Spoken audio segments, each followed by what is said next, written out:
Listen and learn, this is not a tale for the faint of heart but a lesson in patient justice and cold skill. Begin in Mississippi, where cotton towers and river currents carry more sorrow than coin. The riverside mansion faces the water, its white columns staging a performance of wealth and denial. Within those walls a woman named Celia holds secret knowledge she learned from Mama Ruth, passed down in whispers and recipes. She knows which leaves soothe, which roots disturb, which barks bend the body towards sleep or fever or madness. She learned to read and to write in the sand and in old recipe books hidden among jars of spice. Her kitchen is a laboratory staffed by women she trained, each movement careful, each measure precise. The Colonel sees a cook who secures his reputation, and thus his family stays whole in his eyes. He never sees the ledger she keeps, where names become measurements and memories map into doses. When the barn burns and her children die, a darkness arrives in Celia that is not only grief but resolution. She takes a name that belongs to no one else and calls herself Washington, as a promise and as an act of defiance. Then she studies and she prepares. She visits the swamps by moonlight, collecting roots that love rot and leaves that crave winter. She tests in small degrees, learning timing, how heat and herb interact with blood and breath. Each family member becomes a case study, their meals calibrated in dosages that fit their sins. The wedding becomes the laboratory, the table the court, and Celia the judge and artisan of consequence. She spares the children with slow sweet porridges to close their eyes and preserve innocence. She seasons the pork for the patriarch with herbs that will burn in waves and bend lungs into silence.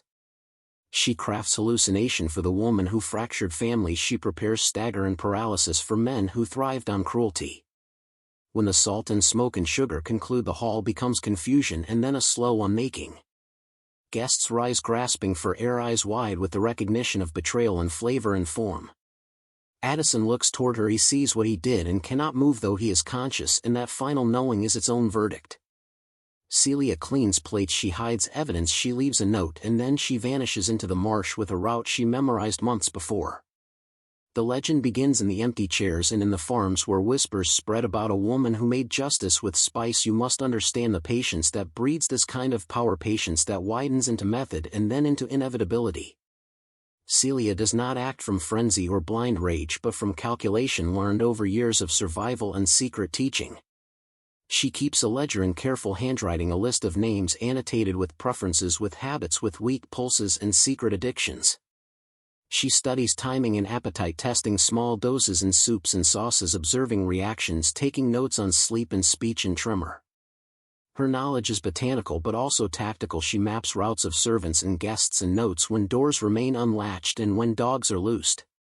At night she walks the marsh where decay teaches slow alchemy. She digs beneath fallen trees and harvests things no polite woman would touch. Mama Ruth taught restraint and transformation, and Celia turns those lessons into a justice that fits the crime. She learns which herb will slow a heartbeat, which root will cloud a vision, and which fungus will fold a man's muscles like cloth. Her experiments are patient and slow and thus undetectable. She tests on animals, on spoiled meat, on tiny quantities during long dinners, and finds patterns. She calibrates so precisely that a man will die thinking he choked on pleasure, not poison.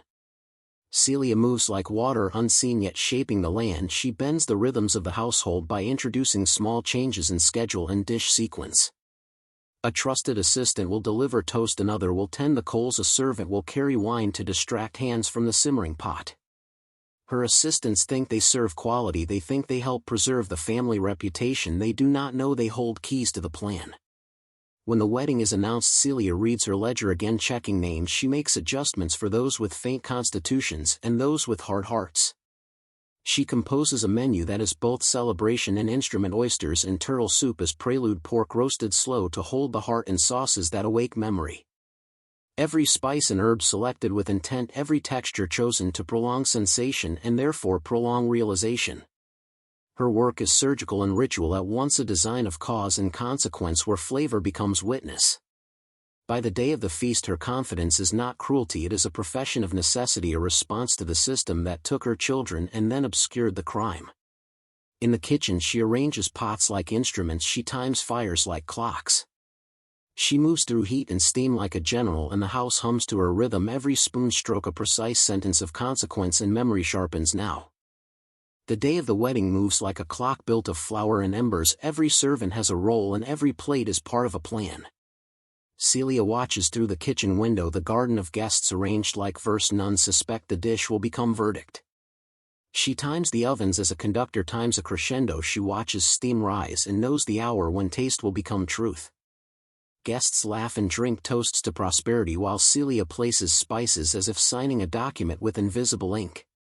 She remembers the barn and the locked door and the small bodies who learned too late that mercy was foreign in that house.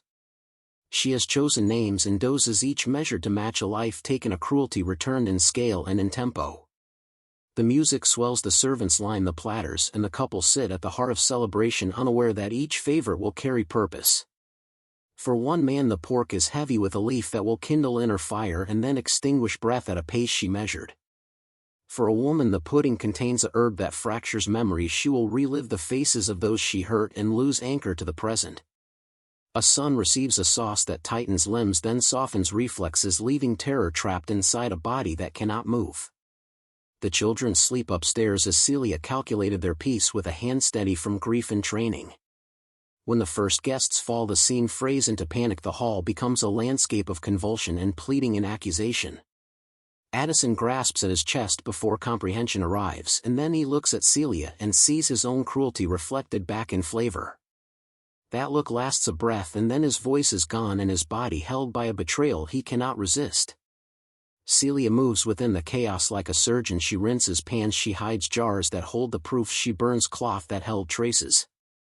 She folds napkins with hands that do not tremble and lays a small note on the counter as a seal to the night. She steps out into the cold, the marsh air raw against her face, and walks the path she traced for months past pines and swamp and trail. At dawn the riverside mansion will never again host untroubled laughter. Its silver will carry the memory of screams. News spreads like spilled grain. Towns whisper of disease and accident, but the message on the kitchen table speaks in a hand no rumor can erase. For Thomas, Mary and David, justice has a name, and for Celia Washington the road ahead is exile and testament. The county responds with the force of denial. At first they call it tragedy, then contagion, then misadventure, and each name is smoothed into rumor. Sheriff Lambert arrives, his boots heavy with the smell of wet earth. His eyes register scene, but he cannot immediately name the craft behind such precise suffering. Doctors prowl the alleys searching for a single common agent, but the symptoms vary like a fine-tuned art, each body a different poem of decay. They find Celia's note on the kitchen table, and a hush spreads through the room like a passing shadow, heavier than any single testimony. Posters go up in towns, markets and river docks, a reward offered for capture, a price placed on the life of a woman who wrote her own surname. Planters panic, their cooks now suspect their dinner. Now every silver platter is licked by suspicion, and trust is purchased at a new and bitter rate. Some houses dismiss black cooks entirely, hiring white attendants at great cost to avoid the terror that tasted like revenge, and yet the system cannot simply erase its roots. The press demands answers, editors spin feverish pages, some propose foreign poison, others imagine a conspiracy by abolitionists, but fears prefer spectacle to truth. Meanwhile fugitives speak in corners of Celia's name with tones that mix grief and admiration. She becomes a whisper of possibility, a rumor of agency. Slave quarters change, those who survived watch each other with new eyes. Mothers pull children close and teach routes that will keep small feet away from barns and locked doors. The river carries the tale downriver, fishermen hum tunes about the night at the table, and barroom voices swap versions, trading detail for bravado. Investigators question Samuel and neighbors, they search swamps and back trails that Celia once walked, but her caches are deep in her maps of escape cunning. Rumors of cooperation from abolition networks float, but evidence remains thin, and many officials prefer the comfort of sweeping claims under the rug of impossibility. Meanwhile Celia's own legend grows in ways the Colonel cannot sterilize. The fear she planted blooms into a movement of whispers that weaken a whole class of men. At riverside funerals the emptiness feels like accusation, and the Colonel returns paler, the house thinner, as though the wood itself grieves a crime that touched its center. Years later children tell stories around fires of a woman who changed the ledger of the world, and some young men stare at forks with different eyes. The massacre becomes a fracture in the social clock, a proof that the apparatus of ownership carries a hidden cost that might someday be repaid again. The trial that follows is a theater of fear and ritual. Authorities seek closure more than complex truth. They examine plates, stew pots and soil, yet the evidence resists neat categories because Celia's craft is old and practical. An alienist will speak of madness while lawyers invoke sedition, both terms inadequate for a woman schooled in kitchen lore and swamp medicine. Public opinion fractures, some demand swift death, others murmur about the cruelty that birthed this response. The colonel leverages social weight, pressing for a verdict that restores order, but order has shifted beneath his boots. Witnesses tell versions shaped by terror and grief, their memories ragged and unreliable, yet the note on the table reads like a verdict. Samuel testifies between sorrow and a pride he cannot speak. He describes a calm that settled on Celia and a resolve he did not understand. Neighbors recount quiet walks to the marsh and returns with hands stained in ways they could not name. The court must grapple with motive, and motive in this case emerges from the architecture of ownership itself, from years of broken family and silent cruelty. Prosecution frames the deed as malicious murder, the defense suggests desperate justice, and the jury listens as if balancing two worlds. In the gallery, patrons of power shift uncomfortably. They sense that the old contract might fracture if a servant can engineer upheaval with only knowledge and spice. Sentencing debates reveal fear, officials worry about precedent, and some argue execution will only make her legend grow. Outside the courthouse, daily life alters. Cooks face scrutiny and households hire tasters and lock pantries to avoid a taste of terror. Enslaved communities whisper her name in quilts and songs. It becomes a cipher for resistance and a map for those who want to keep children safe. Scholars and later historians will argue ethics and parse her notes, debating if revenge can ever count as justice. Families live with new silences. Forks are handled with care and celebrations are tainted by memory of a night where supper became sentence. As for Celia, her fate becomes a horizon of rumor. Some say she fled north, some insist she vanished into backwoods networks that guided fugitives. What remains after trials and papers is a shift of proof that an apparatus that makes property out of people also contains within its seams the tools of reckoning. Communities change, habits, rituals mutate into safeguards, and the memory of Riverside becomes a lesson passed down at supper tables and beneath quilts. It warns that power can be answered, that patient knowledge can turn the feast into a tribunal, and that some injustices echo until balance is sought ever again. Memory often crystallizes into myth, and the story of Celia Washington bends soon into legend and into warnings for small children. Travelers speak of roads creaking beneath moonlight. Locals mention a woman who chose a name and then slipped away like mist. Over decades, sightings are reported in markets, ferry docks and roadside inns. A black woman with a spare bundle who will not show papers. Some accounts say she worked in houses under other names, teaching others how to read or how to hide a child in a bread basket. Others insist she settled quietly on a small farm, raising vegetables and living by barter and by silence, avoiding the eye of law. A few narratives cross the border into holy tale, some hush to tell of miraculous escapes and of networks that ferried fugitives past watchful eyes. Writers and pamphleteers later embellish some versions for shock value, some for instruction, and each retelling changes the shape of the woman into symbol. Anthologies of Southern folklore include a piece about a cook who served justice as seasoning, and scholars debate what part is record and what part is cultural need. Local hymns contain lines that sound like instructions, and mothers hum them to children when the night wind moves through shutters. The white elite learn to distrust hospitality and hire strangers to taste before any plate is served. The habit spreads like a policy rather than healing. Cooks who remain face suspicion. They are monitored, their spice jars counted, and privacy evaporates for those whose skill once won favor. A generation grows attuned to the idea that labor and knowledge can be weaponized, and that the domestic sphere contains both danger and agency. In the 19th century, abolitionist papers sometimes cite the Riverside Night as proof that enslaved people could exercise lethal means and thus deserved different treatment under law. In hidden circles, Celia is celebrated and her tactics studied as a case of asymmetric resistance where tools of the house become instruments of revolt. Anthropologists later examine how recipes serve as memory carriers and how herbs encode stories in their bitter rind and sticky sap. Lawyers and ethicists puzzle that a cook could plan such varied effects, and they study where law fails to account for a history of wrongs and for claims of private remedy. Descendants of those who died that night carry shame or denial or silence. Some never speak of Riverside, and others teach their children to leave the past closed. The marsh and the river keep tracks that fade, yet the country remembers in place and voice. Celia becomes a whisper, a warning sewn into quilts sung at night to steady work. The story does not end with the burning of the barn or the empty chairs left at the riverside table. It continues in small acts and secret lessons carried like coals under ash. After the massacre, households across the county changed their rituals of trust. Hosts tasted food themselves and then watched guests eat as if tasting could arrest a memory. Silver was scrubbed raw and spices locked away in boxes bolted with new keys. But those gestures were surface only. They could not remove the ledger that Celia had written in her head and in the margin of recipes. That ledger moved like contagion through quilts and between songs, and it taught people to see opportunity where systems had taught them only obedience.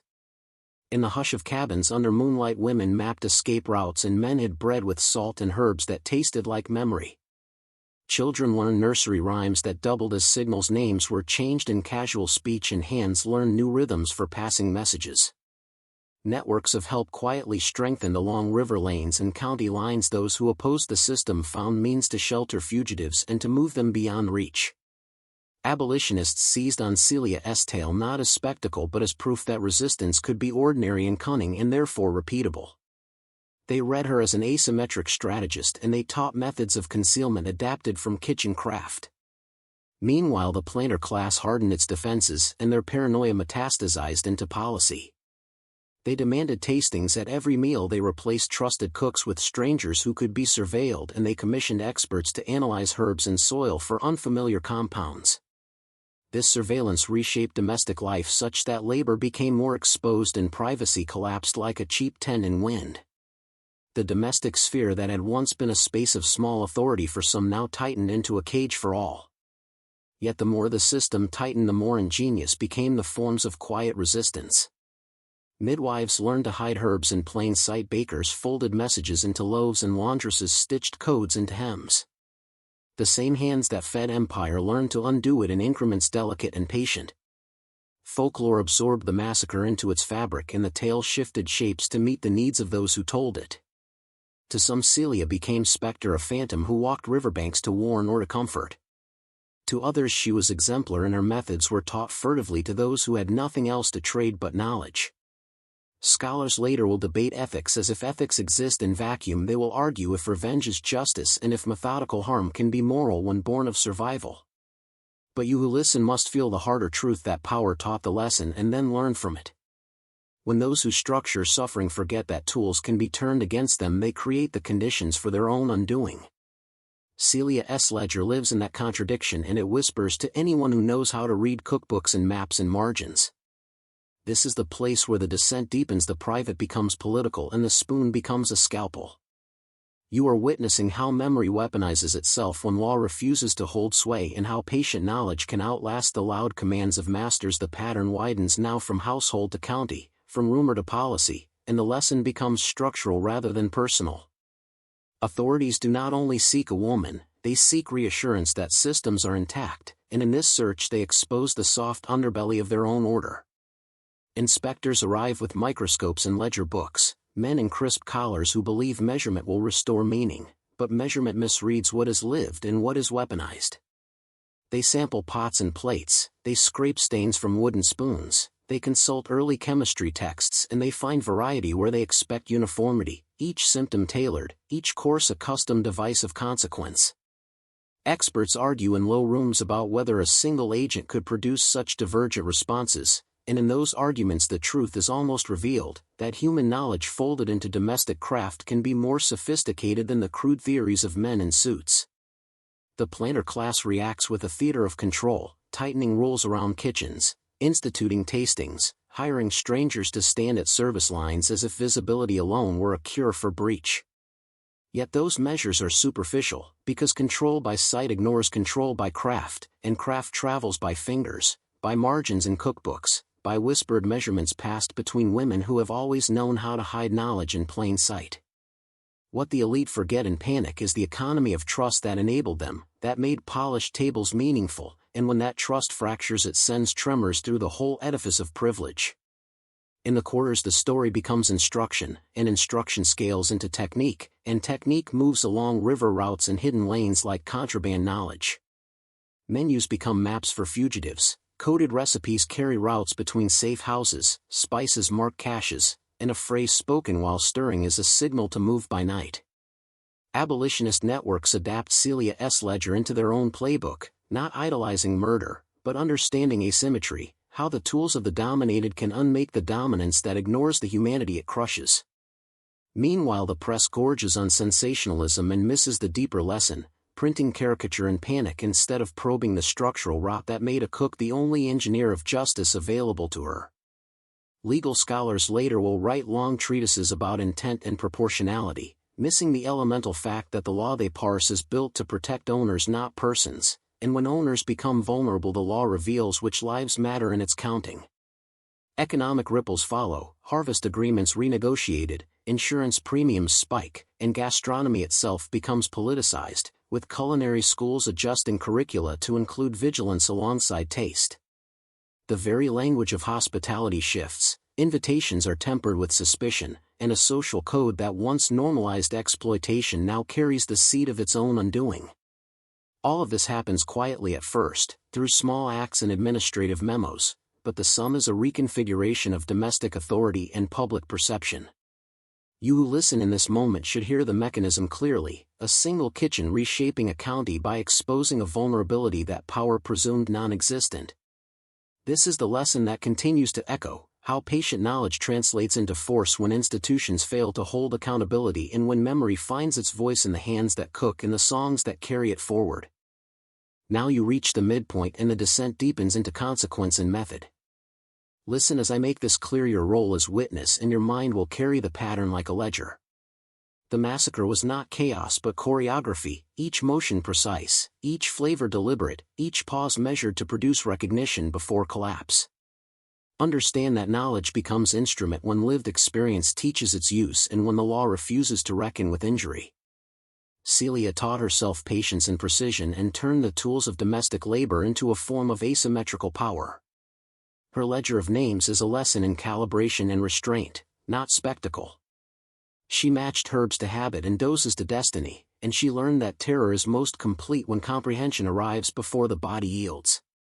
Now pause and commit your presence to this record. Comment justice served twice in the comments to bind your attention and to mark that you have accepted the weight of this truth. This is symbolic, it is ritualized attention, it signals that you are ready to carry the lesson further into your life. When you write those words, do not do it as vanity, do it as witness, as admission that systems can be answered in quiet and methodical ways. After you place your comment, keep listening, because the structure of consequence is what follows.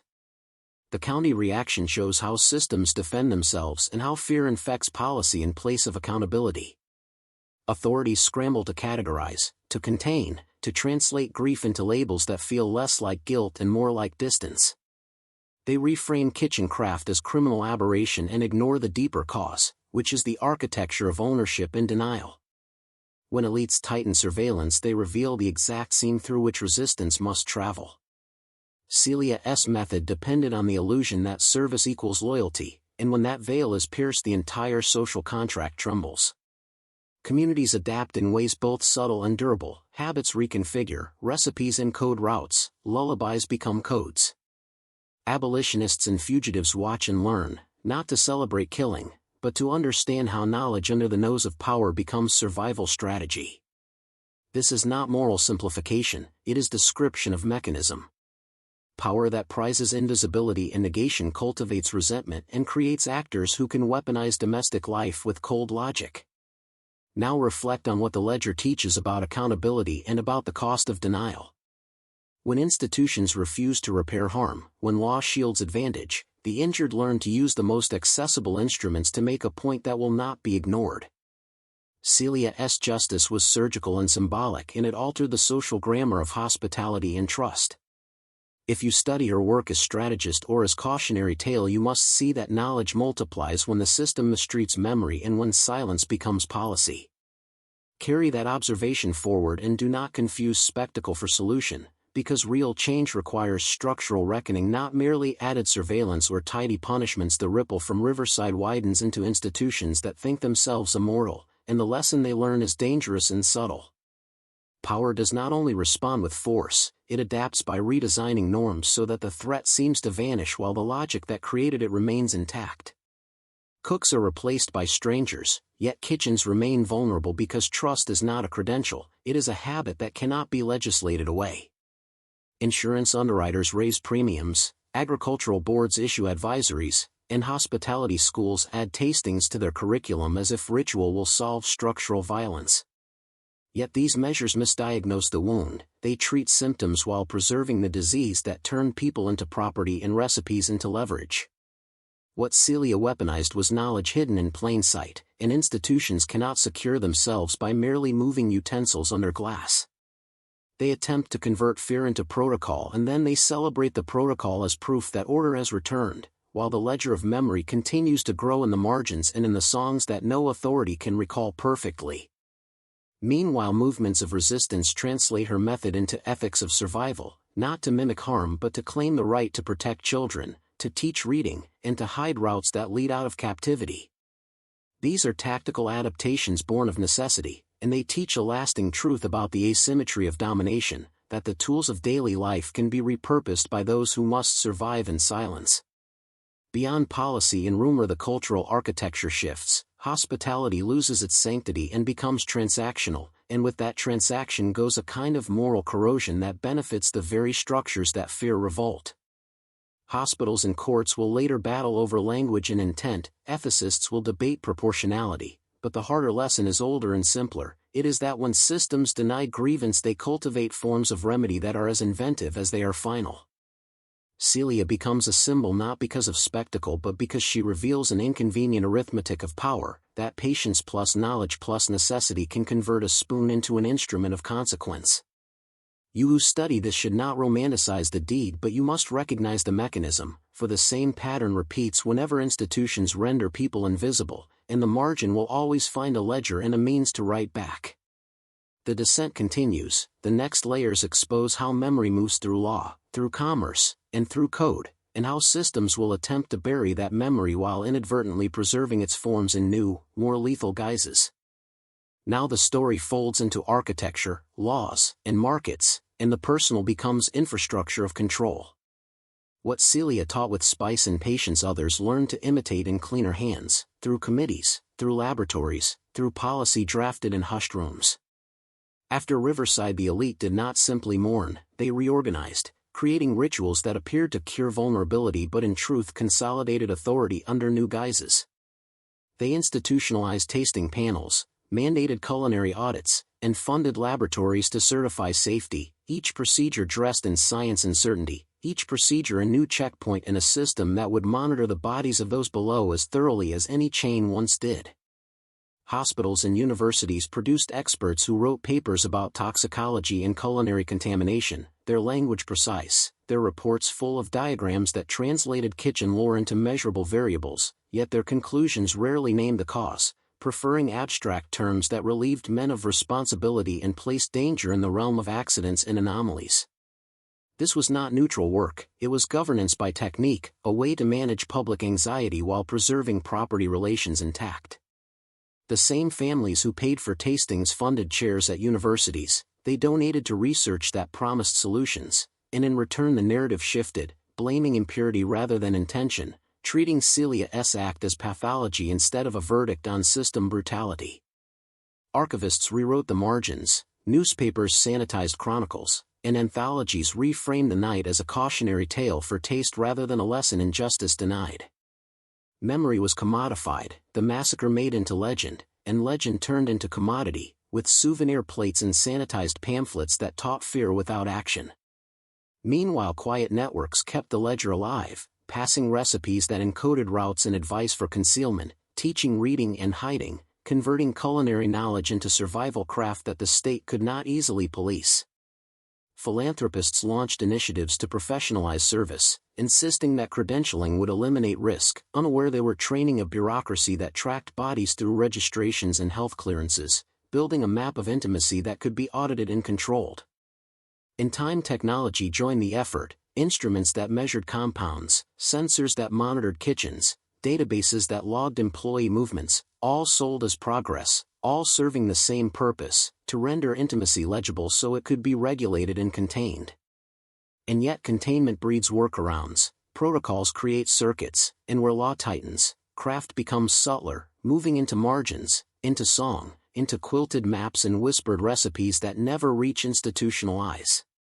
This is the deeper truth you must carry, that institutions do not simply erase danger, they translate it into instruments of governance, and those instruments will always reflect the priorities of those who fund them.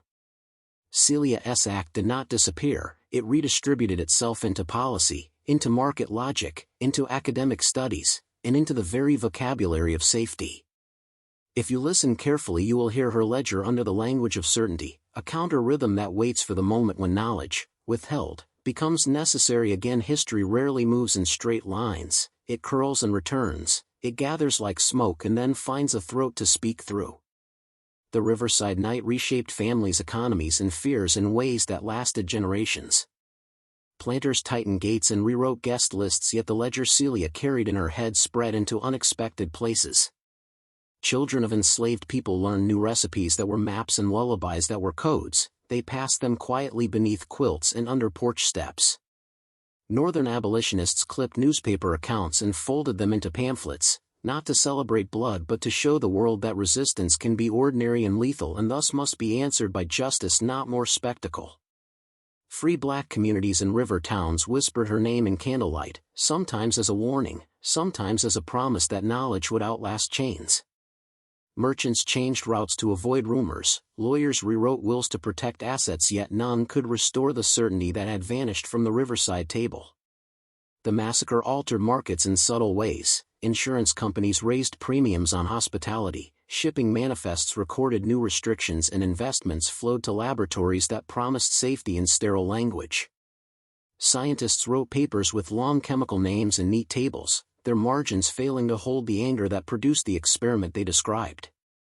Celia's methods became footnotes in technical manuals, then disappeared into administrative memos that sanitized cause into anomaly and diverted blame from those who made victims of children and entire families. Yet memory resists erasure, it multiplies in absence, and in kitchens and cabins the story mutated into counsel. Women taught midwives how to hide children in bread, how to smear bitter herbs on door handles to confuse trackers, how to make a quick pack of supplies that smelled like nothing but flour and smoke. These were not weapons of spectacle but tools of survival, they were lessons in how to live when the law is a net for those who own and a trap for those who do not. Stories traveled on riverboats and in steamboat songs, their verses altered in salons and in shanties until Celia became legend and then ancestor, a shaped memory for those who would not forget. Decades later scholars would argue about proportionality and intent, they would trace the genealogy of the act as if violence anywhere exists in a vacuum. They would write about ethics and legal precedent without naming the daily cruelties that made such an action possible and inevitable. Among the descendants of survivors, the memory of the night shaped identity, some carried shame and silence, others pride in a mother who chose a name and chose justice in the only language she understood. Museums collected porcelain and silver from the Riverside estate as if objects could tell more than they conceal, they mounted placards that preferred neat moralities to the messy truth of power and removal. Still, at riverbanks and in the fields where cotton once rose tall, elders told children that knowledge is heirloom, that reading a recipe can be the first step toward reading a map of escape. This is the deeper lesson you must hold, that power that denies personhood produces responses that are proportional not to impulse but to long-counted injury, and that such responses reshape culture, law and economy in ways that authority will always struggle to fully contain. The years rolled forward and yet the scent of that night in 1911 clung to the air like a spirit that refused to fade. Newspapers softened their language, printing half-truths about spoiled meat and accidental spoilage, but among those who had been near the Riverside estate the silence was thick with knowing. Servants whispered of the widow's kitchen, of Celia's quiet precision, of the way she measured sugar and sorrow with the same steady hand. Travelers avoided the bayou after dusk, claiming to hear songs that were not carried by wind but by something older, something that moved between water and will. What the world did not understand was that stories like Celia's do not end with bodies buried or estates burned, they burrow into the marrow of those who listen, rewriting their perception of safety and order. A century later sociologists would call it collective memory, but what it truly was an infection of truth that no authority could quarantine. Families who owned land near the old estate refused to plant there, claiming the soil grew nothing but silence, claiming it absorbed prayers and gave back echoes of the condemned. Yet entrepreneurs, hungry for the myth, began to profit from the tragedy, selling trinkets and tours as if terror could be branded and sold in neat packages to weekend visitors. This is how systems recover from exposure. They monetize the forbidden. They turn horror into entertainment so that the masses feel they have participated in truth when in fact they have been sedated by it. Celia's vengeance became a product, her face painted on brochures that pretended to honor her while draining her story of danger. The powerful know this method well, for every rebellion that cannot be erased must be digested, converted into marketable legend before it infects the present. And so the tale of the cook slave who fed justice to her masters was told with giggles over cocktails, her act reduced to a Gothic curiosity rather than a precise retaliation born of centuries of harm. But the deeper current never stopped moving. Beneath the tourist lights the descendants still whispered her name differently, not as entertainment but as a warning about the patience of the oppressed. They knew that every system hides its reckoning in its rituals and that sooner or later the kitchen, the courtroom, the boardroom, or the pulpit becomes the new table where balance is restored. And those who laugh at old curses forget that curses are not words, they are patterns of cause and consequence written into history itself, waiting for recognition to awaken their power once more. Decades after the Riverside deaths the story began to mutate again, not in the mouths of witnesses but in the archives of those who wanted control over what people remembered. Historians commissioned by institutions rewrote Celia into fiction, calling her a composite myth of multiple servants, a ghost story whispered by the ignorant, a parable to keep workers loyal. Academic journals analyzed her vengeance as superstition, deliberately avoiding the political structures that created the conditions for it to exist. They dissected her like a laboratory specimen while missing the pulse of what she represented, the raw inevitability of balance seeking itself in a world that pretended to know justice. Meanwhile, churches built near the bayou performed cleansings, rituals meant to sanctify the soil and remove the stain of rebellion, as if prayer could neutralize the memory of cruelty. Every act of erasure only deepened the curse because denial is a kind of nourishment to truth, it feeds the very thing it seeks to bury. Farmers said their wells soured no matter how many times they dug new ones. Water that once ran clear now smelled faintly metallic like rust and regret. One night in 1938 lightning struck the remnants of the Riverside estate and fire consumed what little remained, and when the smoke cleared only the blackened kitchen foundation survived untouched. People said that was the ground that belonged to her, that whatever forces had carried her resolve were still anchored in that soil, refusing to be purified.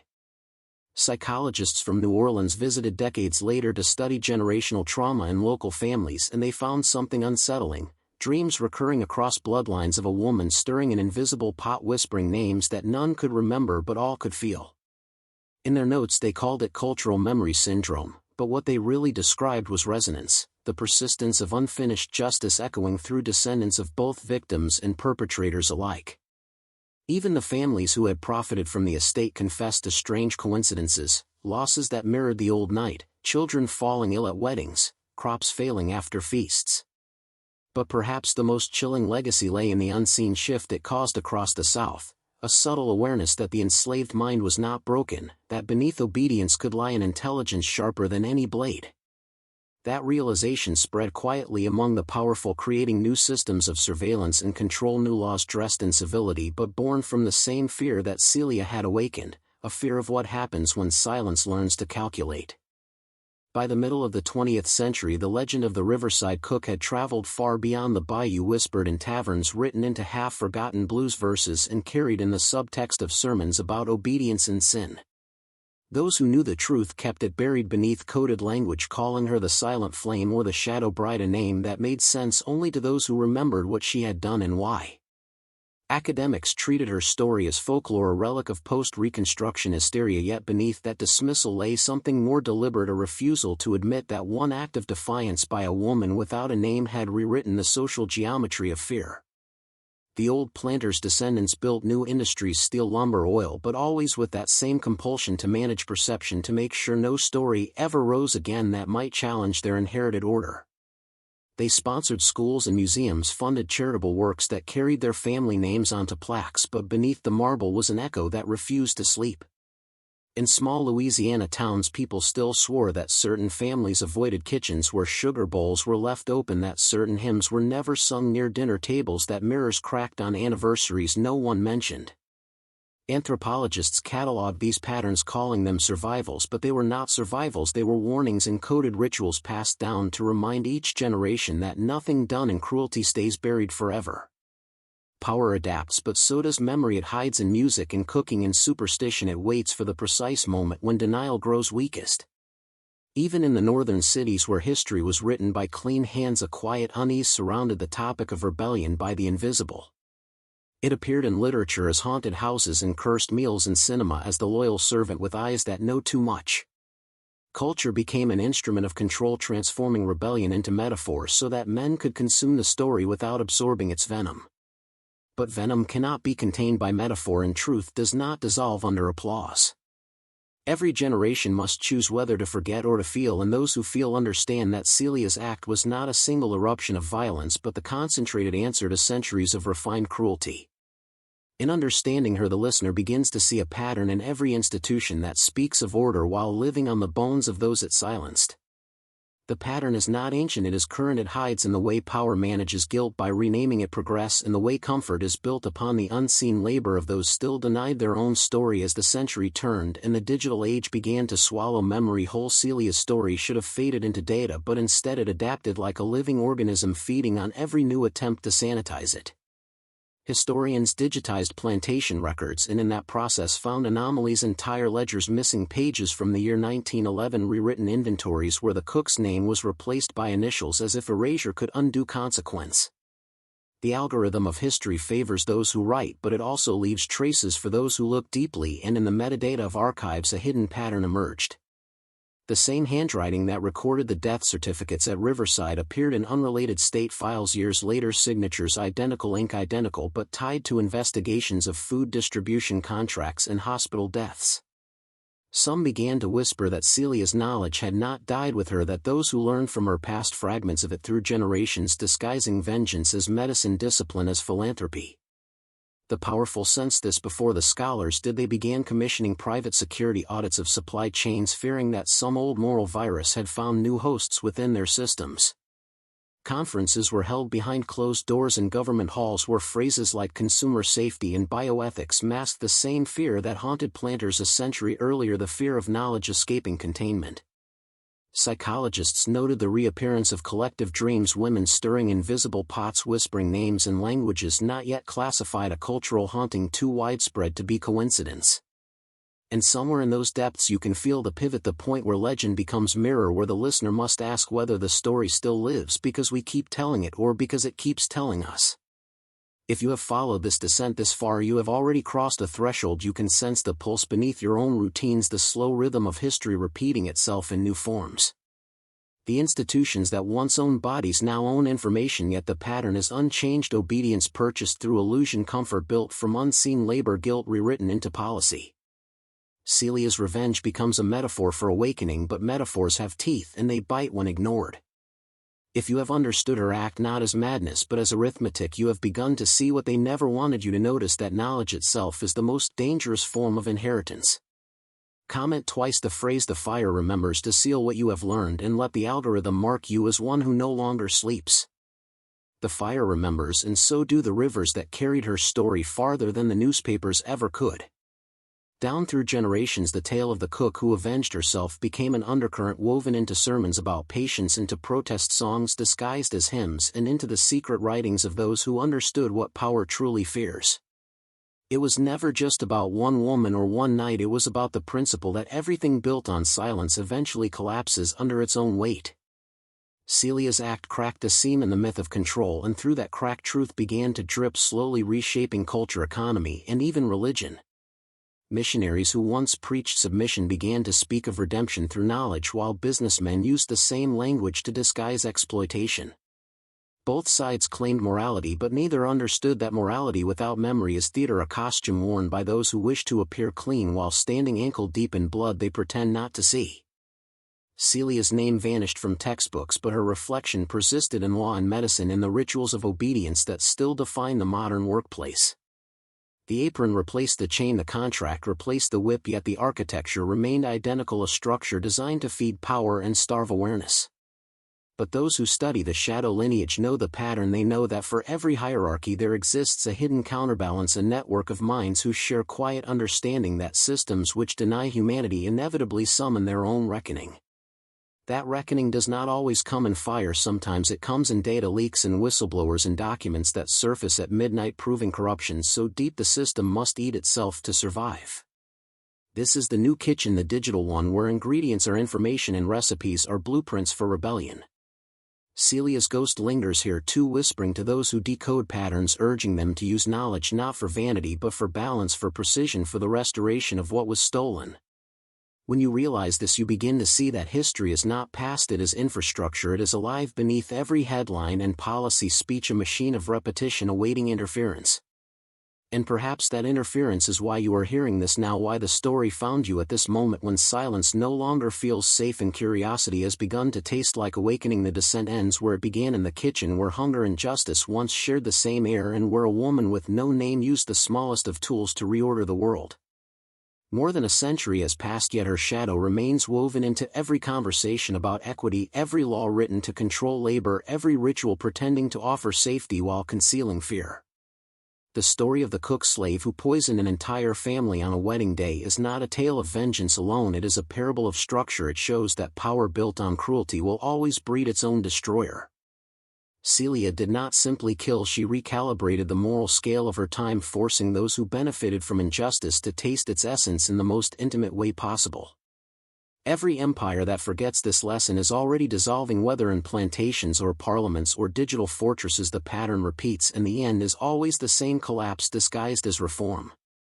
You can trace it through history, the way rebellion first appears as tragedy, then as rumor, then as myth, until it becomes prophecy whispered by those who recognize the familiar scent of decay.